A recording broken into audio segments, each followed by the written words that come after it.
Hello everyone, I welcome all of you to Learn Karo class 11th and 12th. I was personally very excited to teach this particular subject. यार इसका हमने index already cover कर लिया है. अगर आपने index नहीं देखा तो प्लीज जाके देखो एक बार. उसमें मैंने डिटेल में बता रखे कि कौन कौन से टॉपिक्स आपके इस बार सिलेबस में आने वाले हैं, कौन कौन से टॉपिक्स डिलीटेड है. हमारे पास एक रिवाइज्ड मार्किंग स्कीम भी आई थी कि हर चैप्टर कितने मार्क्स का है. हमारे पास यार सोशियोलॉजी के अंदर कुछ कुछ चैप्टर्स हमारे 10 मार्क्स के भी हैं, 5 मार्क्स के भी है, तो it depends from chapter two chapter. आपको ये बात ध्यान रखनी है, जो आपका बुक 1 है इंडियन सोसाइटी, जिससे हम आज स्टार्ट करने वाले हैं, Indian society consist of 40 marks. Similarly जो आपका इंडियन सोसाइटी के बाद सेकंड बुक है वो भी 40 मार्क्स की होने वाली है. Let's start without any further due, without any further delay, let's start. अब यार मैं आपको बताना चाहता हूं, ये जो हम चैप्टर 1 कर रहे हैं, ये रियलिटी बताऊं तो नॉन इवैल्यूएटिव है. इसका मतलब क्या है? नॉन इवैल्यूएटिव का मतलब यहां है कि it contains 0 marks, but for understanding further chapters, for having a brief, for having the base for further chapters, इस चैप्टर को पढ़ना बहुत ज्यादा जरूरी हो जाता है. Let's start with today's class. अगर आप चैनल पे नए हो तो सब्सक्राइब कर देना. हम sociology with in this month cover कर रहे होंगे. अगर आप चैनल पे नए हो तो आपको पता होगा दुनिया के best notes for legal studies, political science and now sociology आपके पास अवेलेबल हो रहे होंगे. लर्न करो द लाइव लर्निंग ऐप पे. अगर आपने डाउनलोड नहीं करी है तो लिंक डिस्क्रिप्शन बॉक्स में जल्दी से जाके डाउनलोड कर लेना. राइट, सोशियोलॉजी के उम्दा नोट्स आपके पास अवेलेबल हो जाएंगे. देखो यार, ये जितनी पीडीएफ फॉर्मेट, ये जितना हम पढ़ा रहे हैं बोर्ड पे, ये तो आपको फ्री ऑफ कॉस्ट मिल जाएगा भैया. अगर आपको किसी को यहाँ से पढ़ना है तो मिल जाएगा. कहां मिलेगा? वहीं लर्न करो तो लाइव लर्निंग ऐप पे. अगर किसी को इन डेप्थ नोट्स चाहिए, डिटेल एनसीईआरटी सॉल्यूशन चाहिए, और चाहिए हाँ यार हमें पॉइंटर्स में पता लग जाए ताकि हम एग्जाम में क्या लिख के आना है, कैसे लिख के आना है उसके बारे में पता लग जाए, तो वो आपको इन डेप्थ नोट्स में मिल जाएगा. क्या बिल्कुल बात समझ आ रही है? Let's begin with understanding society. की सोसाइटी के एलिमेंट्स क्या हैं. जब भी हम सोशियोलॉजी के बारे में पढ़ते हैं, we are primarily talking about society as a subject, as an element, कि सोसाइटी को स्टडी करने के लिए क्या क्या चाहिए. अब देखो यार, सोशियोलॉजी में मैं तुम्हें पहले ही बता के चल रहा हूँ, फिलोसफी, साइकोलॉजी, इन सब का अमेलगमेशन आएगा. अब कोई कहे तुम्हें कि यार क्लासेस कैसे बनी है, क्लास मतलब कम्युनिटी क्लास कैसे बनी है, कैसे पता लगा कि गोरे लोग अलग होते हैं, काले लोग अलग होते हैं, ये डिफरेंशिएट, बाइफर्केशन आया कहां से. सिमिलरली लेवल ऑफ स्ट्रेचा, मतलब तुम्हारी सोसाइटी के अंदर क्या वर्थ है, किस लेवल पे तुम खड़े होते हो, वो सोशियोलॉजी के अंदर हम पढ़ने वाले हैं. सबसे बेसिक क्वेश्चन, जो फंडामेंटल क्वेश्चन तुम्हें अपने आप से पूछना है कि ये सब उमड़ा कैसे, आया कैसे, तो वो ही सोशियोलॉजी का बेस हम लेके चल रहे हैं इंडियन सोसाइटी में. इंडियन सोसाइटी जो बुक है उसमें आपकी यही बेस लेके चल रहे हैं कि ये सब बॉर्न कैसे हुआ, और जब बॉर्न हुआ तो क्या ये अच्छी बात थी, बुरी बात थी. अच्छी बात थी तो इसके रिपरकशंस क्या है, बुरी बात थी तो उसको हमें टैकल कैसे करना है, उसके बारे में हम इस चैप्टर में पढ़ेंगे और पूरी की पूरी इस सब्जेक्ट में पढ़ेंगे. ये चैप्टर नॉन इवैल्यूएटिव है, मैं दोबारा बता रहा हूं, बट 10-15 मिनट से ज्यादा इसमें हम स्पेंड नहीं करेंगे. 2-4 वर्ड्स हैं, की टर्म्स है, समझ लोगे तो मजा आ जाएगा. अब देखो, सोशियोलॉजी, साइकोलॉजी और फिलोसफी, ये 3 ऐसे सब्जेक्ट्स है क्लास 12 के अंदर तक कि आपको इनमें की टर्म्स होने बहुत ज्यादा जरूरी है. आप डेफिनेशन लिखाओ, कुछ भी रैंडम लिख के आओ, अगर आप वो की टर्म्स लिख के नहीं आओगे तो भैया फंस जाएंगे. तो ये चैप्टर की टर्म्स जानने के पॉइंट ऑफ व्यू से बहुत ज्यादा इंपॉर्टेंट हो जाता है. Sociology is unlike any other subject that you may have studied. यार ये नॉर्मल सब्जेक्ट की तरह नहीं है. नॉर्मल सब्जेक्ट की तरह यहाँ पे इसलिए नहीं बोल रखा क्योंकि हर नए सब्जेक्ट को पढ़ने के लिए तुम्हें कुछ ना कुछ जानना पड़ता है, सोचना पड़ता है, और एक सर्टेन पॉइंट ऑफ टाइम तक तुम्हें उस सब्जेक्ट के बारे में पता नहीं होता. बट सोशियोलॉजी के साथ ऐसा नहीं है. Everyone already knows something about society, कि भाई सोसाइटी बॉर्न कैसे हुई, तुम बॉर्न कहां हुए, किस कम्युनिटी में बॉर्न हुए, तुम हिंदू हो, मुस्लिम हो, सिख हो, क्या क्रिश्चियन हो, क्या हो, तुम्हारी एज क्या है, तुम्हारा जो स्टैचर ऑफ ह्यूमन बीइंग है, मतलब जो फैमिली में तुम पैदा हुए हो वो क्या है. मिडिल क्लास बोलते हैं ना, हम मिडिल क्लास फैमिली से हैं. जब हमसे पूछा जाता है कि हाँ अपना ना इनकम लिखवा दो, स्कूल में पूछा जाता है ना अपने what is your family income, तो पापा कहते हैं कि थोड़ा कम लिखवाना इनकम. क्यों? मिडिल इनकम फैमिली से हो, तुम ज्यादा अच्छी शो नहीं कर सकते, अपनी इनकम बिल्कुल एक्सप्लिसिट शो नहीं कर सकते. अगर पैसा आ भी गया तो लोग सोचते हैं 2 नंबर का पैसा है. तो ये सब क्या है, तुम्हें थोड़ा बहुत जरूर पता है. हमारे अंदर जो सोसाइटी का एलिमेंट है वो इनग्रेन्ड है. इनग्रेन्ड इसलिए क्योंकि तुम सोसाइटी में ही तो पैदा हुए हो, सोसाइटी में ही बड़े हुए हो. चाहे वो इंडिया में तुम रह रहे हो, चाहे वो किसी अफ्रीका की कंट्री में, अमेरिका, लंदन में तुम रह रहे हो, रह तो तुम एक सोसाइटी के अंदर रहे हो ना. तो सोसाइटी के बारे में एक इंसान को बहुत पहले से पता होना शुरू हो जाता है, क्योंकि यार जो इंसान जहां पैदा हो रहा है उसको उसके बारे में तो पता ही होगा. जो इंसान जिसके बीच में पैदा हो रहा है उसको तो उसके बारे में पता ही होगा. Other subjects are learned because they are taught at school at home. Some subjects, other subjects की यहाँ पे बात कर रहे हैं, वो तो पढ़ाए जाते हैं. हमें सोशियोलॉजी एकदम एक्सप्लिसिट पढ़ाई नहीं जाती. अब क्लास 11-12 में तो सोशियोलॉजी तुम पढ़ रहे हो, बट जब तुम बचपन में कोई तुम्हें सोशियोलॉजी पढ़ाता है, तुम्हें तो नाम भी नहीं पता है सोशियोलॉजी क्या है, unless and until you arrive in class 11th और तुमने कहा हाँ भाई हम तो ह्यूमैनिटीज लेंगे, हम तो पॉलिसी यूपीएससी क्रैक करेंगे, और गॉड नोस तुम्हारा क्या रीजन था ह्यूमैनिटीज लेने का, पर तुम्हें समझ आ गया कि हाँ भाई हम तो क्या करने वाले हैं, हमें सोसाइटी के बारे में अभी से ही पता है। अभी तक अगर तुम्हें कोई बताता ना कि तुम्हें सोसाइटी के बारे में ऑलरेडी से पता है, तुम्हें ऑलरेडी पता है सोसाइटी के बारे में, तो तुम सोच भी नहीं पाते कि हाँ मुझे पता है। तुम समझ रहे हो, यही एक पैराडॉक्सिकल फिगर है यार, पैराडॉक्सिकल थॉट है कि सोसाइटी के बारे में तुम्हें कोई पढ़ाता नहीं है, तुम खुद जान जाते हो क्योंकि बड़े वैसे हुए हो तुम। No child is expected to already know something about history. अब वो हिस्ट्री, ज्योग्राफी, साइकोलॉजी, इन सब के बारे में एक इंसान को नहीं पता होता, बट हाँ सोशियोलॉजी का एलिमेंट कहीं ना कहीं इनग्रेन्ड होता है। पर जब मैं बोलूं ना सोशियोलॉजी का एलिमेंट कहीं ना कहीं इनग्रेन्ड होता है, क्या ये अच्छी बात है या बुरी बात है? अच्छी बात है तो क्यों है, बुरी बात है तो क्यों है, तो समझते हैं उस बात को, राइट? देखो एडवांटेजेस भी है, डिसएडवांटेजेस है ऑफ प्रायर नॉलेज। अब हमें पता लग गया हाँ भाई हमें कोई एकदम पढ़ा नहीं रहा, हम तो छठी क्लास से, जब हम 6 इयर्स ओल्ड थे, 6 क्लास तो बहुत बड़ा हो गया, 6 ईयर ओल्ड भी थे ना जब हम, तब हमें पता है सोसाइटी कैसे काम करती है, ये बुआ है, ये चाचा है, ये सोशल रिलेशनशिप्स कैसे बने, सोशियोलॉजी का ही तो पार्ट है। तो इसके एडवांटेजेस क्या है, डिसएडवांटेजेस क्या है, उसके बारे में बात कर लेते हैं। द प्रायर नॉलेज और familiarity with society is both an advantage and disadvantage. Sociology के बारे में पता होना एक एडवांटेज भी है और एक डिसएडवांटेज भी है। बहुत ही प्यारी लाइन है, एनसीईआरटी का सारा हम पढ़ रहे हैं, ध्यान से सुनो। एडवांटेज है कि students are generally not afraid of sociology, कि भैया हम तो आराम से पेल देंगे। अब तुम्हें हल्के हल्के कॉन्फिडेंस बिल्ड हो रहा होगा, सोशियोलॉजी तो पेल देंगे भैया आराम से, क्लास 12 में हमारे सोशियोलॉजी में तो अच्छे मार्क्स आने वाले हैं। पर एक बहुत बड़ी डिसएडवांटेज है कि हमारे प्री कंसीव्ड नोशन बन जाते हैं। अगर कोई तुम्हें बचपन से कुछ बोलता आ रहा हो या बचपन से तुम कुछ एनकाउंटर करते हुए आ रहे हो, तो उस नोशन का चेंज करना बहुत मुश्किल है, बहुत ज्यादा मुश्किल है। इसलिए बोलते हैं try to look from different perspectives. सिर्फ अपने पॉइंट ऑफ व्यू से मत देखो, try to put yourself in others shoes. जब तक तुम एम्पथाइज नहीं कर पाओगे, बोल नहीं पाओगे, दूसरे की व्यथा समझ नहीं पाओगे, तब तक तुम अच्छे इंसान नहीं बन पाओगे, एक अच्छे मैनेजर, एक अच्छा ह्यूमन बीइंग नहीं बन पाओगे।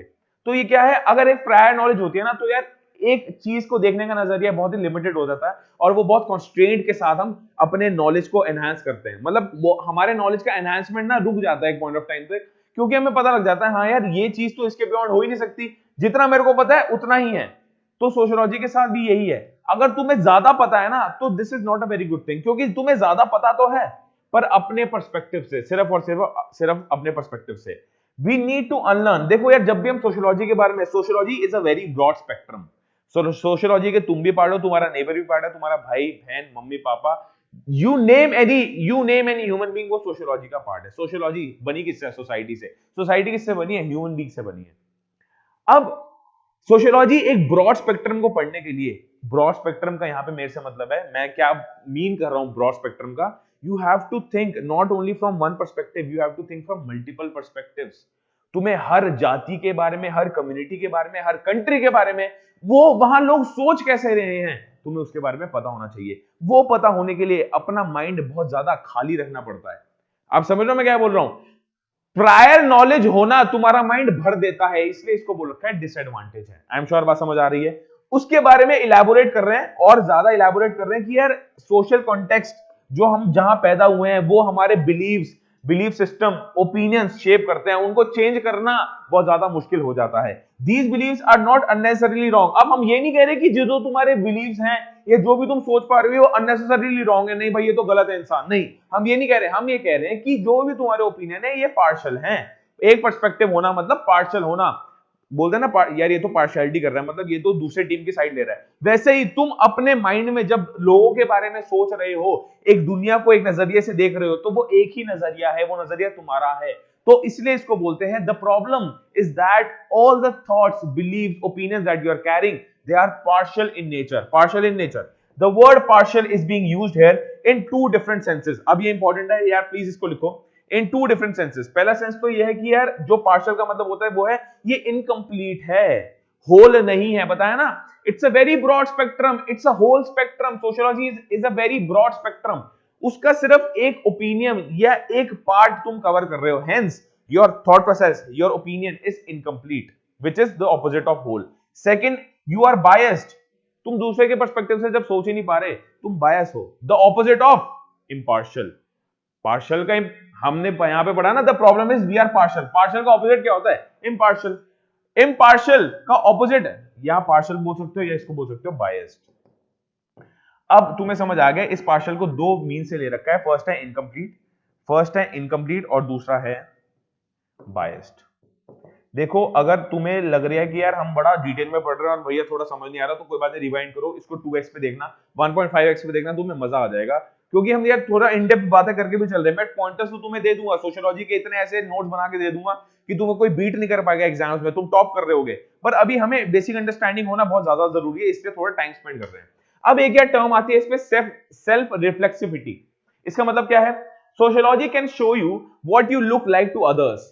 It can teach you how to look at yourself from the outside so as to speak। बहुत ही बढ़िया, बहुत ही बढ़िया। मैंने बताया ना, अपने आप को दूसरे के नजरिए से सोचो, क्या सोच रहा है वो बंदा। एक पेन को अगर मैं एक नजरिए से देखूंगा तो इनकम्प्लीट लगेगा, दूसरे, तीसरे, चौथे, मल्टीपल इनफाइनाइट नजरिए से देखूंगा तो समझ आएगा हाँ यार कुछ ना कुछ तो अलग बात है। मल्टीपल फेसेट्स, जब तुम एक टॉपिक के, एक थिंग के, जिस भी चीज को तुम लुक आउट कर रहे हो या नोटिस कर रहे हो, अगर तुम उसको मल्टीपल डायरेक्शन से देखोगे ना, हर चीज में कुछ ना कुछ रस मिलेगा।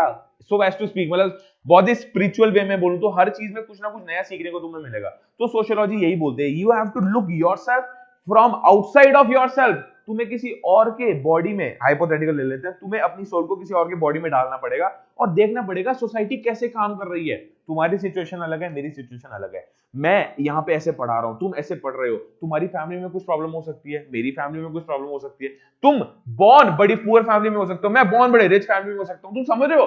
हर किसी के बारे में सोचना, एक इक्विटेबल सोसाइटी लेके चलना, सोशियोलॉजी कहीं ना कहीं ये हमें जरूर सिखाता है कि यार आप सिर्फ एक बंदे के पर्सपेक्टिव से मत सोचो, हमें तो फ्रॉम दी आउटसाइड, हमें मल्टीपल पर्सपेक्टिव से अपना थॉट प्रोसेस रखना चाहिए। और इसी टर्म को उन्होंने नाम दे दिया सेल्फ रिफ्लेक्सिविटी, कि खुद को पहचानो, खुद में झांको from the eyes of the others. बोलते हैं ना, मैं बिल्कुल ठीक हूं, मैं ठीक हूं भैया। मैंने बताया तुम्हें साइकोलॉजी और फिलोसफी बहुत ज्यादा आएगी इसमें, तो मेरे साथ बियर करना और मेरे साथ बिल्कुल पढ़ के चलना। अगर जैसे भी क्लास लग रही है मेरे को प्लीज कमेंट सेक्शन में बताना, इसको थोड़ा डिटेल में लेके चलेंगे।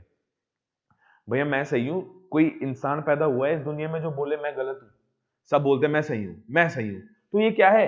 क्या दूसरे के नजरिए से अपने आप को कभी झांका है? अरे उसको ही अगर झांका है तो yes you are self reflexive, या तुम सेल्फ रिफ्लेक्सिविटी को फॉलो कर रहे हो। अगर नहीं झांका तो तुम इसको फॉलो नहीं कर रहे हो। This is called as self reflexivity और समटाइम्स जस्ट रिफ्लेक्सिविटी। इसको सेल्फ रिफ्लेक्सिविटी भी बोल सकते हैं, रिफ्लेक्सिविटी भी बोल सकते हैं, राइट। ऑफिशियल डेफिनेशन अगर तुम बोलो, ऑफिशियल डेफिनेशन क्या है इसकी? तो this is the ability to reflect upon yourself. तुम्हें खुद को झांकना है, खुद के अंदर कमियां, अच्छाइयां, बुराइयां जितनी भी है यार, अपना एनालिसिस करना है। You know, ability to reflect upon yourself, to turn back your gaze which is usually directed outward, back towards yourself। मतलब एक दूसरे नजरिए से अपने आप को देखो, अनबायस्ड तरीके से। ये मत सोचो कि यार मैं सही हूं, ये तुम्हारे दिमाग में आना नहीं चाहिए कि मैं सही हूं मैं गलत हूं। अपने आप को झांको, अपने अंदर झांको फ्रॉम दूसरे के आईज से। दूसरे के आईज से झांकोगे तो मजा आएगा, सब तब समझ आएगा क्या मेरा डिसीजन सही है, क्या मेरा बिहेवियर सही है। The ability to reflect upon yourself, to turn back your gaze which is usually directed outward. मतलब यार हम हमेशा ना दूसरों को जज करने में बहुत ज्यादा इंटरेस्टेड होते हैं। अरे देख इसने क्या पहन रखा है, अरे देख ये पार्टी में पहन के क्या आ गया, अरे ये देख इसका तो बॉयफ्रेंड है, इसकी गर्लफ्रेंड है। तो कभी लोग तुम्हारे बारे में अगर बोले, तुम कहोगे यार he is a cheap guy, he is speaking about me. But जब तुम कर रहे हो तो तब बिल्कुल सही होते हो। तो ये डिप्लोमेसी हटाना ही सोशियोलॉजी का एम है। सोशियोलॉजी बोलती है अगर तुम्हें किसी चीज को समझना है, किसी इंसान के बिहेवियर को समझना है, किसी इंसान को पढ़ना है, सोसाइटी इन होल को पढ़ना है, एक इंडिविजुअल की बात नहीं यहाँ पे कर रहे हैं हम, पूरी सोसाइटी की बात कर रहे हैं। सोसाइटी को अगर पढ़ना है तो तुम्हें यार सेल्फ रिफ्लेक्सिविटी का एलिमेंट अपने अंदर लाना पड़ेगा। Self introspection must B critical. अब ये जो सेल्फ रिफ्लेक्सिविटी है, इसका एक और नाम मैंने दे दिया सेल्फ इंट्रोस्पेक्शन। इसका मतलब क्या है? Self introspection must be quick to criticise and slow to praise oneself. अपने आप में कमियां ढूंढना ज्यादा शुरू कर दो, अपने आप को प्रेस करना कम शुरू कर दो। सेल्फ इंट्रोस्पेक्शन क्रिटिकल होनी चाहिए। अपने आप को तुम्हें टेस्ट करना है, अपने आप को ये नहीं हाँ हाँ मैं तो भैया सब पेल दिया, मैं आई एम द किंग, बाकी सब मेरी प्रजा है, मैं तो राजा हूं यहाँ का। तो ऐसा नहीं होना चाहिए। ये सोचो कि मैं और बेटर कैसे कर सकता हूं। अपने आप को क्रिटिकल एस्पेक्ट से देखो, अपने आप को क्या करो, क्रिटिसाइज करो और प्रेस कम से कम करो, तो तुम्हारी ईगो भी थोड़ी सेटिस्फाई रहेगी और ईगो कम आगे बढ़ने वाली है। आई एम श्योर बात समझ आ रही है, ठीक है। नेक्स्ट हम बात करते हैं what will understanding the subject of society teachers, कि हमने भाई सोसाइटी को पढ़ना ही सोशियोलॉजी का पार्ट है, ठीक है जी। अब ये हमें पढ़ाने क्या वाला है, देखो यार ये बहुत छोटा सा टॉपिक है, पढ़ाने क्या वाला है, ये सारा एनसीईआरटी से हम पढ़ रहे हैं, तो एक बार हम समझ लेते हैं कि ये आपको पढ़ाने क्या वाला है, right. Understanding Indian society and its structure, कि इंडियन सोसाइटी बनी कैसी है और वो स्ट्रक्चर किस स्ट्रक्चर में फॉर्म हुई हुई है, ये एक सोशल मैप हमें प्रेजेंट करती है। मैंने अब ध्यान से समझना, सोशल मैप इंपॉर्टेंट टर्म है, सेल्फ रिफ्लेक्सिविटी इंपॉर्टेंट टर्म है। सोशल मैप, सोशल रिलेशनशिप हमारे फॉर्म होते हैं जब हम सोशियोलॉजी पढ़ते हैं। एक सोशल मैप एक फॉर्म होता है, हमें उसकी अंडरस्टैंडिंग आती है on which you could relate yourself. जैसे एक एग्जांपल दे रखा है इन्होंने एनसीईआरटी के अंदर ही, जैसे तुम लोकेट कर सकते हो कि हाँ मैं अभी इंडिया में हूं, अभी मैं दिल्ली में हूं, अभी मैं मुजफ्फरनगर मेरठ, अभी मैं लखनऊ में हूं, अभी मैं मुंबई में हूं, तुम समझ रहे हो ना, तुम ज्योग्राफिकल लोकेशन के अंदर अपने आप को लोकेट कर सकते हो, उसको बोलते हैं ज्योग्राफिकल मैप। ज्योग्राफी का मैप के अंदर तुम लोकेट कर सकते हो at which position, at which city, at which longitude और latitude you are standing currently. Similarly एक सोशल मैप होता है जहां पे तुम सोसाइटी के अंदर क्या तुम्हारी स्टैंडिंग है, तुम सोसाइटी के पर्सपेक्टिव से, सोसाइटी के पॉइंट ऑफ व्यू से कहां खड़े हो, उसको बोलते हैं social map. Like with the geographical map, यार ये वाला पूरा का पूरा हमने आराम से एग्जांपल पढ़ लिया है, वही ज्योग्राफी का एग्जांपल समझाया। सिमिलरली एक ज्योग्राफी का मैप होता है, सिमिलरली सोशल मैप होता है। If you look at the geographical map of India, you will know that the state is in northeastern corner of India. हाँ तुम दार्जिलिंग के बंदे हो, तुम्हें पता है तुम नॉर्दर्न ईस्ट के हो, असम के बंदे हो, बिहार के बंदे हो, तो तुम्हें पता है तुम इंडिया में कहां लाया करते हो। सिमिलरली सोशल मैप भी ऐसे ही कुछ है। A comparable social map would tell you where you are located in a society. तुम्हारी क्रेडिबिलिटी क्या है, तुम्हारे से ऊपर कौन लोग है, तुम्हारे से नीचे कौन लोग है, एक हायरार्की उन्होंने बना रखी है, उसको बोलते हैं स्ट्रक्चर ऑफ इंडियन सोसाइटी। उसके बारे में डिटेल में पढ़ेंगे सेकंड चैप्टर में। I am sure social map का पूरा कॉन्सेप्ट तुम्हें समझ आ रहा होगा, right. Concept of social relationship बताया ना, सोशल मैप से ही एक कंसेप्ट ऑफ सोशल रिलेशनशिप निकल के आता है। फॉर एग्जाम्पल एक एग्जाम्पल लेते हैं, 17 और 18 year old you would belong to a social group called young people. अब देखो यार, सोशल रिलेशनशिप का मतलब यह है एक सोसाइटी के अंदर हमें डिफरेंट डिफरेंट कैटेगरीज में बांट दिया गया है। वो कैटेगरीज का पैरामीटर कि वो कैटेगरीज बनी कैसी, वो डिफरेंट डिफरेंट हो सकती है। जैसे एक एज की कैटेगरी होगी कि भैया तुम्हारी एज क्या है, उसके डिपेंडेंट में उसके ऊपर बेस्ड होता है कि तुम कौन सी कैटेगरी में लाया करते हो। Are you young, old, infant, क्या हो, क्या तुम समझ रहे हो, नाइव हो। Similarly level of thought process को भी तुम कैटेगरी में डिवाइड कर सकते हो। कैसे, यार ये तो बहुत इमेच्योर आदमी है, ये तो बहुत मैच्योर आदमी है, अरे यार ये तो यंग लोगों की पार्टी है। तो क्या है, एक सोशल रिलेशनशिप फॉर्म हो गया। Yes, we have divided people into categories. जैसे एज की कैटेगरी में तुम किसी को डाल सकते हो, ये यंग है, ये ओल्ड है, ये इन्फेंट है, ये भाई मिडिल एज है, ये तो समझ रहे हो, ये क्या है, एज की कैटेगरी। सिमिलरली पॉपुलेस कैटेगरी कि भैया यंगर है, तो यंगर है मतलब 40%, ऐसा बोला जाता है। इंडिया की बात अगर मैं करूं तो इंडिया में 70% यंग पॉपुलेशन है। इंडिया में 70% यंग पॉपुलेशन है। इसको फिगर को प्लीज यार एक बार रीचेक जरूर करना। इंडिया में 70% अगर यंग पॉपुलेशन है तो बोल सकते हो in this country the societal, the populace category, the societal category is such that 70% of the population lies under the young age. अब वो यंग एज क्या है, 25 से यंगर कोई हो तो उसको यंग एज बोलते हैं। तो ये क्या है, people your age or younger account for about 40% of India's population. Similarly 40% of the population, इन्होंने hypothetical example दिया 40%, मैंने दिया 70%। तो ये क्या है, पॉपुलेशन को कैटेगराइज कर दिया बेस्ड अपॉन दी एज। ये इसका ही एक्सटेंशन है। फिर हम किसी पर्टिकुलर कम्युनिटी को बिलोंग कर सकते हैं, भैया मैं तमिल हूं, मैं तेलंगाना में रहता हूं, मैं बिहारी हूं, मैं यूपी वाला हूं, मैं दिल्ली से हूं भाई, या तो दिल्ली से हूं, अभी पढ़ाते हुए कुछ बोल नहीं सकते तो मैं दिल्ली से हूं भाई, वरना तुम्हें पता है क्या होता है। You might belong to a particular regional or linguistic category, मतलब लैंग्वेज और रीजन के ऊपर तुम्हारी कैटेगरी बना दी गई। ये तो साउथ इंडियन है, ये नॉर्थ इंडियन है, ये तो कन्नड़ बोलता है, ये पंजाबी बोलता है, ये हिंदी बोलता है, ये मराठी बोलता है। मराठियों की बहुत अलग, मराठियों का तो ऐसा एक्सपीरियंस है भैया, मेरा एक फ्रेंड है नोएडा में रहता है, वो चला गया पुणे पढ़ने, वहां पे मराठी उसको मोलेस्ट कर रहे हैं, कह रहा है मोलेस्ट नहीं कर रहे मतलब बेसिकली उसके साथ एक्सप्लॉयटेशन हो रही है काफी। अगर वो किसी के साथ मराठी में बात नहीं कर रहा तो लोग समझ रहे हैं हाँ यार ये बंदा तो अलग है। तुम ऐसा देखोगे जब तुम गोवा जाओगे, मुंबई जाओगे, पुणे जाओगे, वहां तुम्हें लगेगा यार एक इन्होंने लिंग्विस्टिक कैटेगरी अपनी बना रखी है। अगर कोई उस कैटेगरी के बियॉन्ड फॉल कर रहा है वो तो उस बंदे को एंटरटेन ही नहीं कर रहे। तो क्या है, पीपल हैव बेस्ड और देयर आर पर्टिकुलर रीजनल और लिंग्विस्टिक कम्युनिटी ग्रुप्स सच है, गुजराती पीपल हो गए, और फिर सिमिलरली कोई आंध्रा से बोल रहा है, आंध्र प्रदेश में हो गए, तेलुगु बोल रहा है तो तेलुगु पीपल हो गए। आई एम श्योर बात समझ आ रही है। सिमिलरली एक इनकम लेवल पे तुम डिवाइड कर देते हो, अभी हमने बात करी ये रिच है, ये मिडिल इनकम लेवल का है, ये लो इनकम लेवल का है, इसके ऊपर भी डिवाइड हो सकता है। सिमिलरली एक कम्युनिटी कैटेगरी है, ये किस कम्युनिटी, कास्ट और ट्राइब को बिलोंग कर रहा है, इसको बोलते हैं सोशल, किस सोशल ग्रुप में बिलोंग कर रहा है, किस कम्युनिटी का है, सिख कम्युनिटी का है, मुस्लिम कम्युनिटी का है, हिंदू कम्युनिटी का है। अब तो पॉलिटिक्स के ऊपर भी कैटेगरी बट रही है, ये तो भाजपा का है, बीजेपी का है, ये कांग्रेस का है, ये लेफ्टिस्ट है, ये राइटिस्ट है, ये आम आदमी पार्टी का है, ये सेंटर का है। तो ये क्या है, ये कम्युनिटी, कास्ट और ट्राइब के ऊपर भी फॉर्म हो सकता है। तो ये मल्टीपल कैटेगरीज बना रखी है। मैंने तुम्हें एग्जांपल दे दिया, ये सारा सारा एनसीईआरटी का एग्जांपल है यार, इसको प्लीज एक बार स्क्रीनशॉट जरूर लो। इन कैटेगरीज के ऊपर तुम मल्टीपल लोगों को डिवाइड कर सकते हो। डिवाइड नहीं करना, हमारा मेन रूल डिवाइड करना नहीं है, बट हाँ हम कैटेगरी बना देंगे ना तो सॉर्ट करना ज्यादा आसान हो जाएगा कि हम क्या सही चल रहे हैं, क्या हम सोसाइटी को ढंग से मैप कर पा रहे हैं। देखो यार, इंडिया एक बहुत बड़ा देश है, हमारी बुक का नाम क्या है, इंडियन सोसाइटी। इंडिया एक बहुत बड़ा देश है, चाहे तुम बिजनेस करो चाहे तुम जॉब करो, तुम्हें लोगों को कैटेगरी में बांटना पड़ता है। क्यों? तुम ये नहीं कि तुम डिफरेंशिएट करना चाह रहे हो, बट यार उनके प्रेफरेंसेस, उनके बिहेवियर, उनके एटीट्यूड समझने के लिए you have to categorise people into multiple categories. तो ये मल्टीपल कैटेगरीज का एग्जांपल है। ये बात तुम बड़े होकर समझोगे जब तुम किसी जॉब में जाओगे कि यार हाँ ये बात कहीं ना कहीं रेलेवेंट है।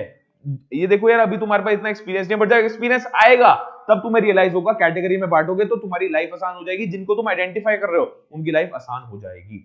फुटबॉल फैंस की कैटेगरी बन गई है, ये क्रिकेट फैंस है, ये क्रिकेट लवर्स है, फुटबॉल लवर्स है, ये हॉकी लवर्स है। तो ये क्या है, कैटेगरी में बांटा जा रहा है। ईच ऑफ दीज आइडेंटिटीज, तो आइडेंटिटी फॉर्म हो गई हमारी कैटेगरी के according, would locate you on a social map. एक सोशल मैप के अकॉर्डिंग में तुम्हें लोकेट कर दिया जाएगा, and among a web of social relationship. अब ये डिफरेंट कम्युनिटीज के लोग आपस में मिलजुल कर खाना खाते हैं, फेस्टिवल अटेंड करते हैं, एक दूसरे के शादी ब्याह में जाते हैं, तो ये सोशल रिलेशनशिप भी एनहांस करता है। ये सोशल मैप ही आइडेंटिफाई, या ये सोशल मैप ही तुम्हें डायरेक्ट करता है कि तुम्हारा सोशल रिलेशनशिप सोसाइटी के अंदर कैसे होने वाला है, किन किन लोगों से तुम बात करने वाले हो, किन किन लोगों को तुम फ्रीक्वेंटली अपने घर बुलाने वाले हो। तो ये सोसाइटी का पार्ट है। आई एम श्योर बात समझ आ रही है।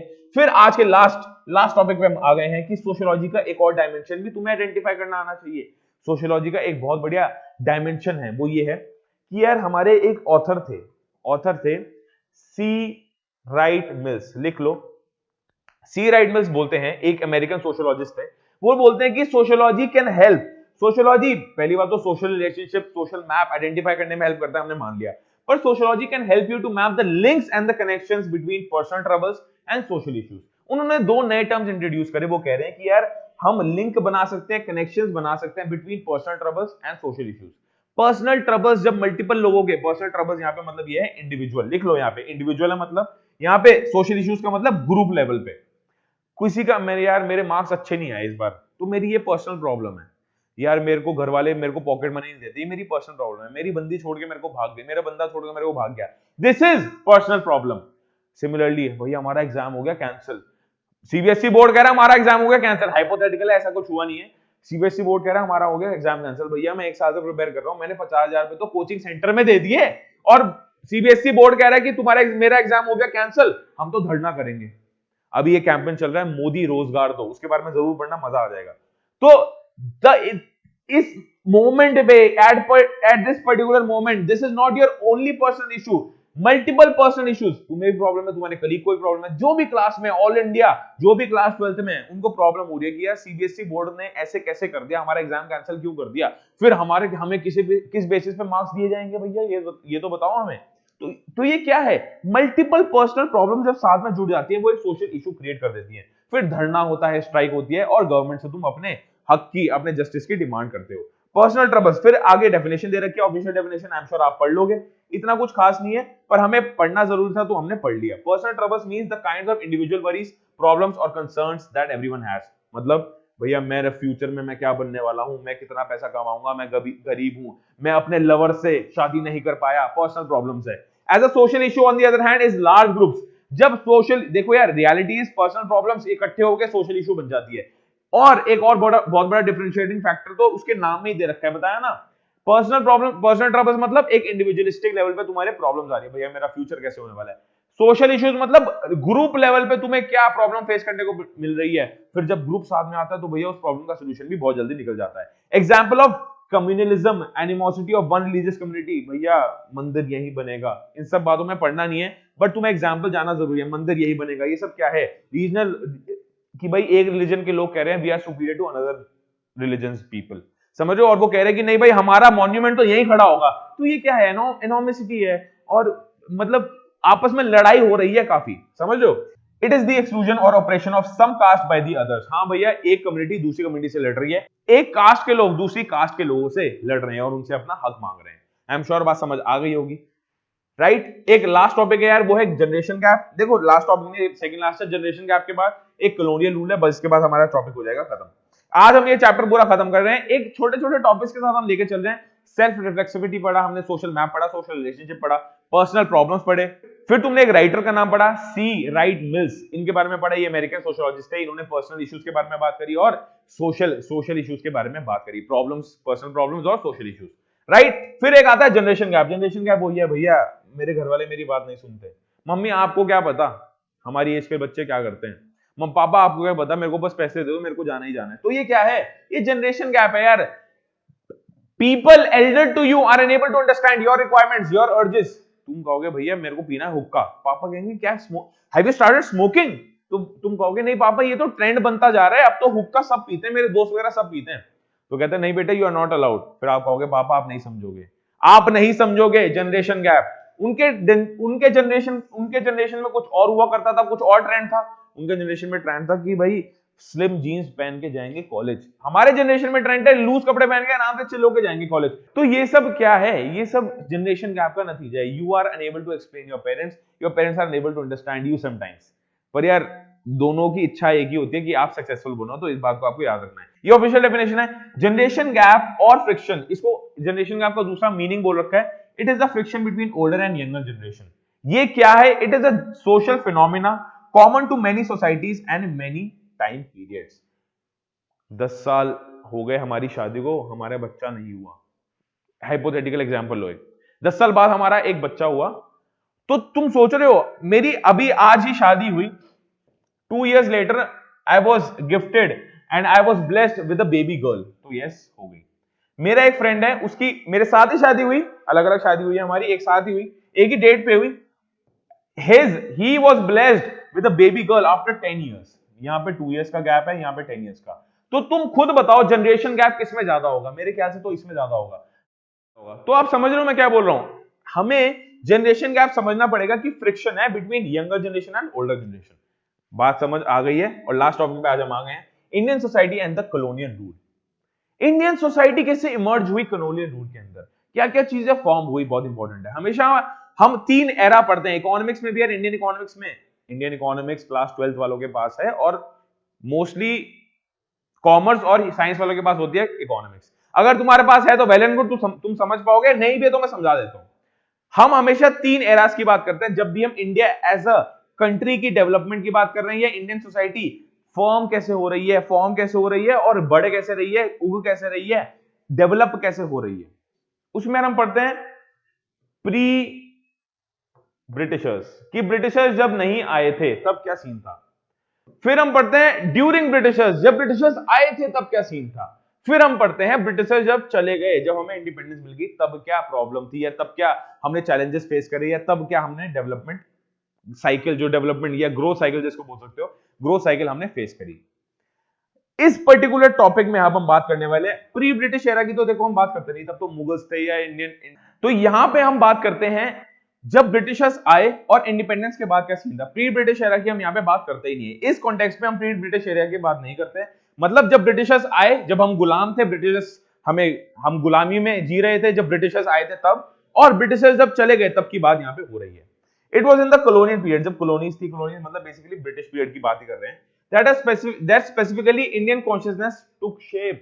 पहले हमें पता ही नहीं था इंडियन सोसाइटी बनानी कैसे है, इंडियन सोसाइटी का एलिमेंट या उसकी कॉन्शियसनेस, उसका उत्पन्न, फॉर्मेशन, ग्रोथ, डेवलपमेंट हुआ कैसे यार, जब कॉलोनियल पीरियड चल रहा था। क्योंकि लोगों को रियलाइज होने लग गया यार इंडियन सोसाइटी बहुत ज्यादा मजबूत है। तुम्हारे घर पे तुम आपस में लड़ रहे हो, याद रखना एग्जाम्पल, मजा आ जाएगा तुम्हें एग्जाम्पल पढ़ के। तुम्हारे भाई बहन आपस में लड़ रहे हो, कल रात को तुम्हारी लड़ाई हुई है, और आज रात को भैया चोर आ गए घर पे, तो तुम लड़ते रहोगे क्या आपस में? नहीं, तुम लड़ोगे नहीं, तुम एकजुट हो जाओगे, कहोगे भैया अब तो हमारा एम एक ही है, चोर को हराना है।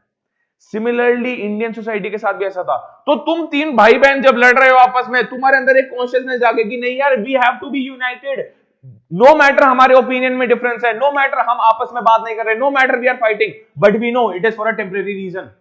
हमें at the end of the day इस देश से नेशनलिज्म के तौर पर हमें इस देश को बचाना है, हमें अपने घर को बचाना है। अगर मैं भाई बहन वाला एग्जांपल लूं, हमें अपने घर को बचाना है भैया यहाँ पे, और चाहे हम कितना ही लड़ रहे हो, हम एकजुट हो जाएंगे और पेल देंगे उस जो हमारा बगलर आया है, जो भी हमारा चोर आया है, उसको हम पेल देंगे, थीफ आया उसको हम पेल देंगे। सिमिलरली यहां भी ऐसा हुआ, जब कॉलोनियल रूल आया तब इंडिया की कॉन्शियसनेस जागी, इंडियन सोसाइटी की consciousness, it took shape, it came to this realization कि भैया हम आपस में यूनिफाइड होंगे तभी इन ब्रिटिशर्स को हरा पाएंगे। गांधी जी नॉन वायलेंस के लिए क्यों बोलते थे? सिर्फ इसलिए नहीं बोलते थे कि हमें ब्रिटिशर्स के अगेंस्ट नॉन वायलेंस नहीं करनी, वो ये भी बोलते थे आपस में क्यों लड़ रहे हो भैया, आपस में क्यों लड़ रहे हो तुम, हमें ब्रिटिशर्स को बाहर फेंकना है, आपस में लड़ने का टाइम अभी नहीं है।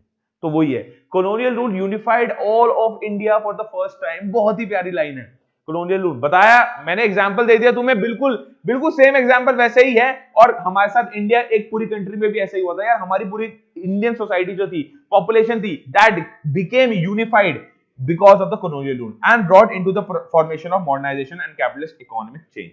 या ये इकोनॉमिक का पार्ट है, हमारी मॉडर्नाइजेशन हुई, नई मशीनरी आने लग गई, हम अपडेट होने लग गए, हम नए नए टेक्नोलॉजी के साथ काम करने लग गए। सिमिलरली कैपिटलिस्ट इकोनॉमी के साथ हम मूव करने लग गए, मतलब हमें अब प्रॉफिट मैक्सिमाइजेशन के अंदर इंटरेस्ट आने लगा और हमें लगा कि यार अगर इस कंट्री की ग्रोथ को आगे पहुंचाना है, एक अच्छे मुकाम तक पहुंचाना है, इस कंट्री की इकोनॉमिक ग्रोथ हो, तो कैपिटलिस्ट इकोनॉमी के अंडर ही हो सकती है। कैपिटलिस्ट इकोनॉमी उसको बोलते हैं जहां पे हमारा प्रॉफिट मैक्सिमाइजेशन सोल मोटिव होता है, हमारा सोशल वेलफेयर सोल मोटिव नहीं होता, मोटिव जरूर होता है but it is a secondary motive. हमारा मेन मोटिव होता है ज्यादा पैसे कमाना, ताकि ज्यादा इंडस्ट्रीज फॉर्म हो, लोगों को ज्यादा variety of goods and services के साथ हम गिफ्ट कर सकें, ज्यादा डिमांड जनरेशन हो। The economic, political and administrative unification. तो ये भैया इकोनॉमिक सिनेरियो ले लो, पॉलिटिकल और एडमिनिस्ट्रेटिव सिनेरियो ले लो, सारे के सारे इंडिया के आइडेंटिफाई हो गए।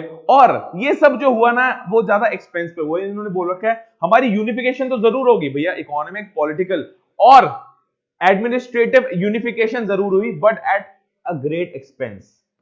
कॉलोनियल रूल में यूनिफिकेशन होगी बट यार बहुत ज्यादा, मतलब हमारा बहुत ज्यादा कॉस्ट लग गई उसमें। कॉस्ट मतलब हमें लड़ना पड़ा ब्रिटिशर्स के साथ, उन्होंने हमारे साथ दुर्व्यवहार किया, हमारे जितना भी इंडियन का जितना वेल्थ था, इंडियाज वेल्थ दे टूक अवे, फिर हमारे पास मल्टीपल एक्सप्लॉयटेशन हुई, वो इकोनॉमिक्स का पार्ट है, समझ लो।